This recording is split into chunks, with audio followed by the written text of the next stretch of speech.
Hey, what's up everyone? It's Moral. Today we're talking about Prehistoric Kingdom, one of my favorite games. As you guys know, Prehistoric Kingdom is an early access dinosaur park building game where you can build and manage your own dinosaur parks. I've spent a little time playing and there are a few updates I'd like to see in the future. Before I begin, I want to say Prehistoric Kingdom is an early access and the devs are focusing on making a functioning game first and not random updates like I'm about to list. This isn't me trying to attack the devs or say Prehistoric Kingdom is a bad game. It's just my opinion on some updates I'd like to see. If you have any ideas as well, feel free to comment below what you'd like to see in Prehistoric Kingdom. But without further ado, here's top 10 updates I'd like to see in Prehistoric Kingdom. Number 10, more plants. Right now, Prehistoric Kingdom has 6 biome plant sets and some additional garden plants to use in our parks. But you can never go wrong with more plants. The more plants we have, the more unique we can get with our environments and the more specific with our regions.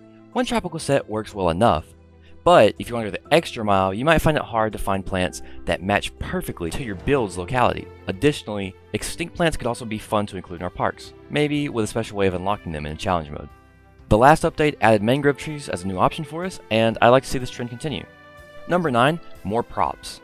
Currently, the game has a handful of everyday item props which are useful in building a realistic park. Things like wheelbarrows and hose pipes add an extra step of authenticity to your builds and can really tell a visual story with how they're utilized. I'd like to see even more props brought to the game. Obviously, with a scale tool, it's pretty easy for people to just come up with whatever kind of props they want, but when it comes to the piece counts, having more built into the game can save us from having unnecessary lag from hundreds of pieces being used to make custom props. Number 8.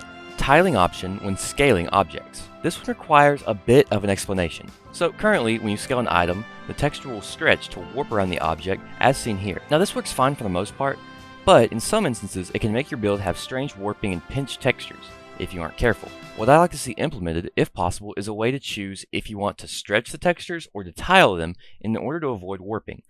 When you tile a texture, it simply repeats the texture over and over and fills the space instead of stretching one texture across.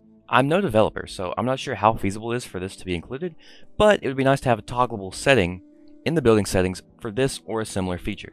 Number 7, better camera operation. Right now, the game has its main camera used during gameplay, and also an additional photo mode camera where you can adjust things like FOV, focal length, and other cinematic options. Unfortunately, there are a few flaws I find with the camera that sometimes make it difficult to work with if you're trying to film a cinematic or get a good view of your park. For one, the camera works in a strange way, wherein the closer you are to the ground, the slower the camera moves, and the higher off the ground, the faster it moves. This makes trying to get a smooth movement over uneven terrain very difficult. Also, a ground camera would be very helpful in visualizing your park from the view of your guest. You can emulate this by just approximating where your guests' heads are at, but if you try to move it up and down, say a staircase or a ramp, the camera quickly becomes unaligned from a guest's perspective. Number 6, different map skirts. If you haven't played Planet Zoo, you might be a little confused as to what I mean when I say map skirts. Let me explain it to you. Map skirts are the backdrop of your park where you can't build but serve to make the environment more than just a flat cube of land. Prehistoric Kingdom has one map skirt per each environment, but I'd love to see more variety introduced in the game in the future. Map skirts can completely change the feel to the biome even if the plants and terrain paint stay the same. You can even take it a step further. Why not have an ocean map skirt that comes right up to the buildable area, allowing players to shape their own coastlines? Since we all know, islands full of dinosaurs always end well. Number 5, additional fossil pieces. The community has done an amazing job with the fossil pieces we have, making full skeletons which look insanely good. But even so, the fossils we have now are a bit lacking. I'd love to see all kinds of bones that can make it easier to construct a skeleton. I'm not saying we need to have unique vertebrae that match to each genus in the game, but more fossils that fit better for certain skeletons than the current ones. Fossils embedded in stone like ammonites or trilobites would also be a nice addition to the current selection. Also, side note devs, I really need a Smilodon skull to put on Nigel's desk for my recreation of Prehistoric Park. Please let it happen, please. Just for me. Number 4, sandbox sliders for genetics. If you aren't aware, the dinosaurs have genetic mutations that affect size, hue, and saturation when incubated. This is a very cool feature and fun to mess around with, but for the sake of sandbox, it'd be nice if we could have settings in the nursery that allow us to choose the genetics ourselves. Right now, if you really want to get a specific hue or size, you have to make a ton of the same dinosaur and keep placing them until you find the one you're looking for. Obviously, this wouldn't serve much practical use outside of more control, I just think they're neat. Number 3, more feeders and enrichment items. Now I just want to preface this one by saying the game is 100% going to get more feeders and enrichment items as time goes on. There's no doubt about it. That being said, I would like to see more of those being implemented sooner rather than later. Maybe as the game rolls out, more updates a few of these could be added with each or something similar. That way, as time goes on, we can see more and more enrichment items being implemented, maybe even themed enrichment items corresponding with the update's theming. Number 2, billboards. Anyone who's played Planet Zoo will know what I'm talking about when I say I like to see billboards in Prehistoric Kingdom.